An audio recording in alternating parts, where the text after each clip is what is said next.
Hello everybody, Ben Rogers here, the Raptors Digest, reacting to a meteor.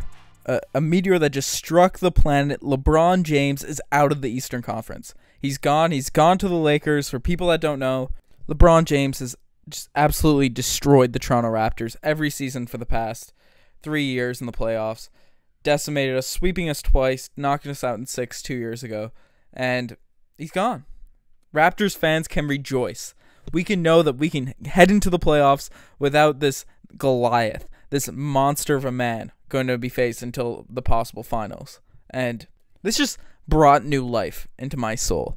I know most Raptors fans have been crushed. Ever since the playoffs were over, we look at the roster, we look at the team, and we're just sad. We say we cannot get past LeBron. LeBron is our kryptonite. He takes us, slaughters us, turns us into those baby dinosaurs everyone roasts us being about, but that's gone. We don't even have to worry about that anymore. He's in the West. He's in the Western Conference. The only time we have to worry about him is in the finals. We see him twice in the regular season, but who cares about the regular season? If we can get to the finals and worry about LeBron then, that's exciting. That's exciting stuff. I'm amped up. When I saw the news, I couldn't contain myself. The Toronto Raptors window has just opened. It looked like it was shut there. It looked like, Lowry's getting older. DeMar DeRozan he's been a bit shaky in the playoffs against LeBron. He's good against every other series we play in, but it looked sad. But LeBron's gone. Our mental block can be abolished now. Now all we have to worry about is the Celtics and the Sixers, maybe the Bucks with Mike Budenholzer. Maybe they'll take a step up, and there's no real other threat in the Eastern Conference. Wizards, obviously, they're always a strong team, but personally, I know everyone's super high on the Boston Celtics right now, but realistically, I think we would have easily handled the Boston Celtics in the playoffs this year. I think our biggest issue was just that mental block of LeBron James. If we won that game one, that series could have been totally different. And now we just don't have a player that brings up old demons and takes us aback and watches greatness. Because, players on the Sixers and the Celtics, those are the two teams I'm going to really talk about in this podcast. Because those are the two teams that everyone's putting ahead of us now, saying they're going to creep ahead of us. Obviously, the Celtics made the Eastern Conference Finals, but they also didn't have to face LeBron until the Eastern Conference Finals. They fluked into that. So I think we would have easily beat the Celtics last year. And obviously they're bringing back Kyrie Irving and Gordon Hayward, but Gordon Hayward still hasn't recovered from that horrific leg injury he had at the beginning of the season. He's had a setback. He's had to get screws replaced. So who knows if he'll come back healthy, or if he does come back healthy, if he's going to be the same player. And Kyrie's just had another knee surgery. Two of their top two players cannot stay healthy, and they're injured going into next season. So it's going to be interesting to see if they can actually, play together for a whole season. Jason Tatum is a phenomenal young piece for the Boston Celtics. Obviously, we joked about him comparing him to Evan Turner at the beginning of the year, saying his ceiling was Evan Turner. That's, he's a good player. It's always good to throw some banter at Celtics fans. They don't like it. They're a bit wild fan base like ourselves, so you always got to throw shade. But he's a good player. Jaylen Brown's a good player, but honestly, I don't think Jason Tatum and Jaylen Brown and Al Horford can really beat the huge collective of players that we have on the roster right now. Obviously, they're going to improve and get a bit better. It's going to be interesting to see, but I don't think you're going to see all summer people talking about how the Celtics or the Sixers are going to make it to the finals, but I think we have a real shot next season. I 100% do. The Sixers, Ben Simmons, Joel Embiid, two phenomenal players, but Robert Covington kind of fell off at the end of last season. Sarge is good, but he's a role player. Markelle Fultz looks nasty. I'm one of the few people that still has faith in Markelle Fultz. Even if he doesn't get his jump shot back, I think he could still be an NBA player, but I think that's going to be down the line. I don't know if next season he'll necessarily come back and be a superstar like Ben Simmons was. And I don't see the Sixers beating us next season. They still have a lot of ways to go. Now, if Ben Simmons gets a jump shot, that's a different story, but we'll react to that when it happens. I think personally, the Raptors have a really good shot at making the finals. In my opinion, the Celtics are the biggest threat to the Raptors. And I guarantee you, no one will ever talk about us in the media all season, all off season, all season long. We don't really deserve it because we got swept by the Cavs, but I really think if we don't blow things up, we don't do anything stupid. Obviously, I know the fan base, everyone is looking for something different, some tweaks, some changes.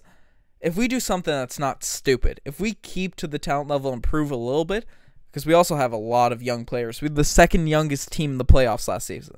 A lot of people don't realize that. We still have a lot of young guys developing, coming up through. If our young guys take an even further step, take another step further, our top tier guys keep playing at an all-star level, the Raptors, they can make the finals. They can make the finals. The Toronto Raptors, this is the most realistic year that we can make the finals. I know everyone said that last year was our opportunity. The Cavs kind of sucked. There was LeBron James in our conference, and you know what? We weren't going to beat LeBron James. We weren't going to do it. I thought we were. Riker didn't. Riker knew. He predicted it. I thought we had a shot at beating the Cavs, but we had a mental block against LeBron James, and now he's gone. Looking back at the regular season, I think people forget how good we were. We were the first seed in the Eastern Conference this year. We consistently beat the Rockets. We beat the Celtics. We beat the Sixers. These teams couldn't compete with us in the regular season. And just because of one playoff series, everyone kind of looks at our roster and assumes we're trash. And I know that's what happens when you get swept out of the playoffs in a series. When you get swept, you're going to have a harsher look on the team. It's human nature to do that. Obviously, I'm guilty of that as well. Once we got swept, you look at the roster, you look back at the team, was it really that good? But we showed that we were a very strong team. Just listen to our podcast back in March and February, how great life was as a Toronto Raptors fan. And nothing's changed, really. Nothing's changed. The roster is still intact. We still got a lot of young pieces. And if we keep developing, keep improving, our mental block, we never overcame it, but it moved out of the way, right? It's like we're on a highway to the finals, and the roadblock that we keep crashing our Toronto Raptors mobile in, the roadblock was paved. And now we just have to swerve around a couple more obstacles in order to get there. I think a lot of people underestimate how much of us continually getting smacked by LeBron James was mental. I think a lot of people underestimate that. We are a strong team. We've proven that we are a top team in this league year in, year out. And I'm really excited going into next season. This is what we needed as a Raptors fan base to get us all hyped up again. And realistically, Masai Ujiri was planning for this 3-year window. He signed DeMar DeRozan, Kyle Lowry, Serge Ibaka, Jonas, all their contracts, all our big money guys, contracts to be up after 2 years from now. So 1 year ago would have been a 3-year window. And obviously we got kicked in the teeth this playoffs. We showed a lot of promise all throughout the regular season. And now we can really test our core group of guys to see if it was just LeBron James that was our problem, or if it is this team can't make it. Is it mental or is it talent? And I think that's what our team needed to figure out before we blow everything up. Now, we might blow everything up still. Everyone's, I guess, is still on the table. But no matter what we do now, if we ran the same team back and LeBron James was still on the Cavs, or he went to the Sixers, went somewhere random in the East, I would have been sad. No matter what we won all year, everyone would have just looked at us and, oh, we're going to face LeBron at some point in the playoffs, and we're going to get swept, and then life would suck. But now we can get to the finals. We could get to the finals, realistically. We have a shot at it. That's all you can ask for as a fan of an NBA team.